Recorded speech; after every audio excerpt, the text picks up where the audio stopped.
Hello friends, welcome to my YouTube channel SR creations. तो दोस्तों, आज हम बात करने वाले हैं बन्नी घास के मैदान के बारे में। तो आइए जानते हैं क्या है बन्नी घास का मैदान।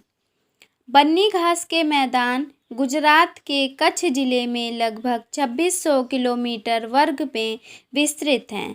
यह एशियाई क्षेत्र के सबसे बड़े घास के मैदानों में से एक होने के साथ ही समृद्ध जैव विविधता वाला क्षेत्र भी है। इस क्षेत्र में आदिवासी चरवाहा समुदाय मालधारी का मुख्य रूप से निवास है, जो स्थानीय प्रजाति बन्नी भैंस का पशुपालन करते हैं। भैंस की यह नस्ल घास के मैदान से अपना भोजन प्राप्त करती है, जो प्रतिदिन 12 से 18 लीटर तक दूध देती हैं।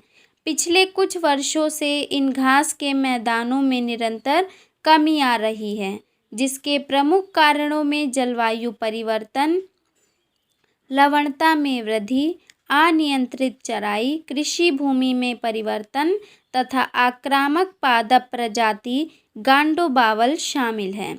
2018 में मालधारी समुदाय ने संवेदनशील घास के मैदानों में व्यापक स्तर पर किए जा रहे अतिक्रमण के विरुद्ध मामला दर्ज कराया था, जिसके परिणाम स्वरूप हाल ही में नेशनल ग्रीन ट्रिब्यूनल ने 6 माह के भीतर बन्नी घास के मैदानों से सभी प्रकार के अतिक्रमण को हटाने का आदेश दिया है। बन्नी घास के मैदान एशिया के सबसे बड़े प्राकृतिक घास के मैदानों में से एक है। बन्नी घास का मैदान गुजरात के कच्छ के रण के उत्तर पूर्व में 2617 वर्ग किलोमीटर में फैला हुआ है। बन्नी घास के मैदान यहाँ के मवेशियों के लिए एक वरदान है, लेकिन जलवायु परिवर्तन के कारण अब यह बन्नी घास का मैदान अस्तित्व खतरे में है। बन्नी घास के मैदान की खासियत ये भी है कि यहाँ 2 पारिस्थितिकी तंत्र पाए जाते हैं, आर्द्र भूमि तथा घास के मैदान। बन्नी घास के मैदान पर जलवायु परिवर्तन का प्रभाव। 1961 में 13वें स्वतंत्रता दिवस पर इस मैदान को खारेपन से बचाने के लिए हेलीकॉप्टर द्वारा विलायती बबूल के बीजों को फेंका गया था, जो कि इस मैदान के लिए बहुत ही बुरा साबित हुआ।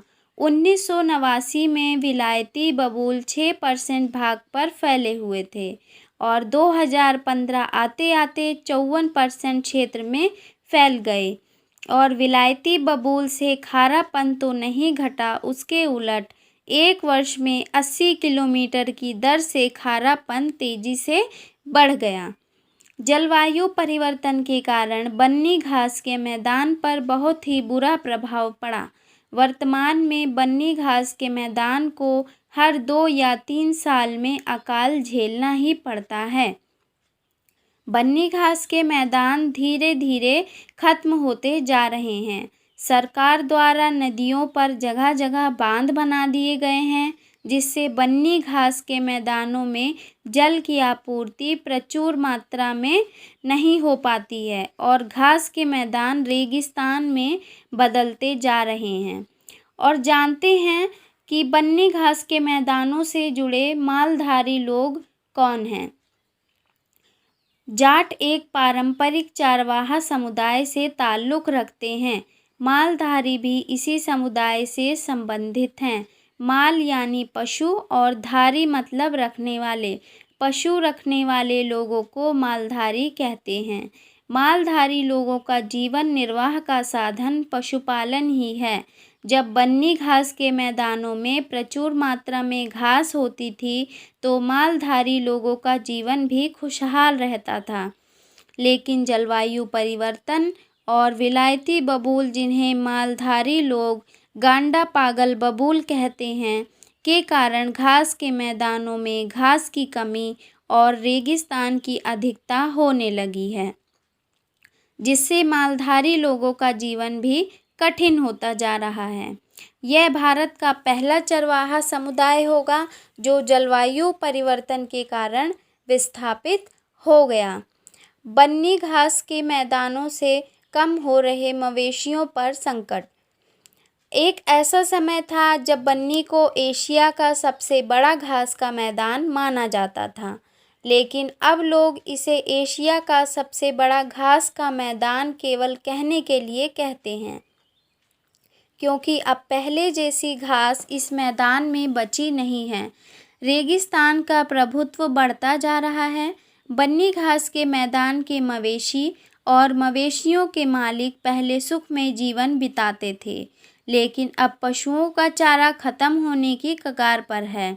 इससे मवेशियों को उतना भोजन नहीं मिल पाता है और मवेशियों को पालने वाले लोग पशुओं के चारे की खरीदारी बाजार से करनी पड़ती है, जिसमें बहुत लागत लगती है, खर्चा अधिक हो जाता है और पशुओं से आमदनी कम होती है, क्योंकि खान पान की वजह से मवेशी दूध कम देते हैं। तो दोस्तों, आशा करती हूँ कि आप सभी लोगों को समझ में आ गया होगा कि बन्नी घास के मैदान क्या हैं और जलवायु परिवर्तन से इस पर क्या प्रभाव पड़ रहा है और मालधारी लोगों के जीवन पर इसकी कमी से क्या प्रभाव पड़ रहा है। अगर वीडियो पसंद आई हो तो इसको लाइक, शेयर और सब्सक्राइब करना मत भूलिएगा। Thank you so much.